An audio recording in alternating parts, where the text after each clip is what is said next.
Et ce soir, vous allez tenter de répondre à cette question. Est-ce qu'il est dangereux de communiquer avec des emojis? Ça m'intéresse, je suis assez fan. Oui, les emojis, ces petits dessins dont on parsème parfois nos textos et nos commentaires sur les réseaux sociaux.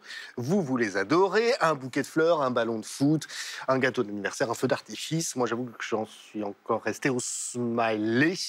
Les visages qui font des sourires ou des clins d'œil. Oui, même pratique, d'autant qu'en vérité, je ne sais pas à faire les clins d'œil.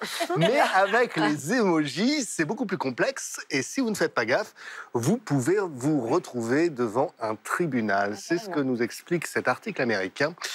L'article évoque une affaire en cours aux États-Unis. Un homme soupçonné de proxénétisme. Et lors de son procès, on a ressorti des messages qu'il a envoyés à une jeune femme. Messages accompagnés de plusieurs emojis. En l'occurrence, une couronne, un escarpin à talons rouges et un sac rempli de dollars, des emojis à charge selon l'accusation. Ben oui, la couronne, c'est lui, le roi, le proxénète. Le talon rouge, l'escarpin à talons rouges, c'est elle, la prostituée.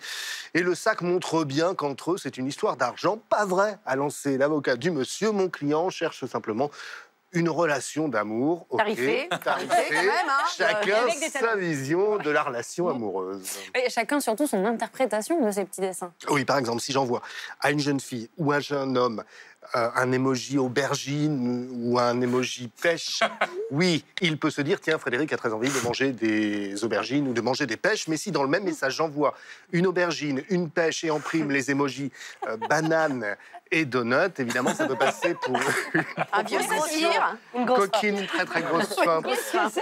Ah ben oui, non mais ça peut arriver. Mais alors, tout dépend en fait du contexte. On n'est jamais sûr de rien quand on envoie ces images-là, et c'est ce que nous explique un professeur de droit américain. Il s'appelle Eric Goldman et il s'est spécialisé sur la question ces dernières années. As images become more important in our society, they're going to lead to legal consequences and there are more challenges. There's going to be more misinterpretations, there's going to be more misunderstandings. Et d'ailleurs, Eric Goldman relève une explosion du nombre de procès où les emojis sont présentés à titre de preuve.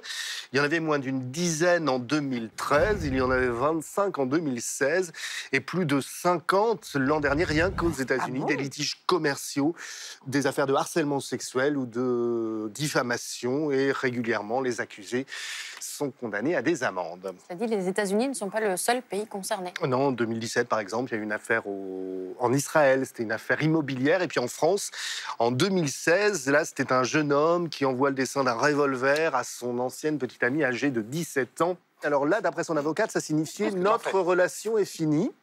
Ok, mais dans le même temps, il inondait son ex de messages très agressifs, poursuivis pour menaces de mort matérialisées par image.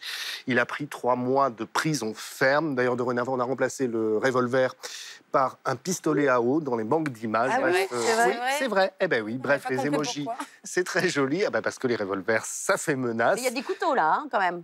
Il y a éventuellement des couteaux que l'on peut voir là-bas. C'est joli, mais ça peut coûter cher, les emojis. Et c'est pour ça que moi, j'en reste aux smileys qui font des sourires ou qui font des clin d'œil. Un clin d'œil, j'y arrive pas. L'ambiguïté du clin d'œil, quand même. Hein. Vous êtes très émoji ou pas du tout? Très. Ah, oui. Les clins d'œil, c'est plutôt mignon à la fin d'un texto. Ça fait un petit peu d'ironie, attention. non? Oh si, c'est mignon. Sexuel. Ça peut faire harcèlement. Oh non.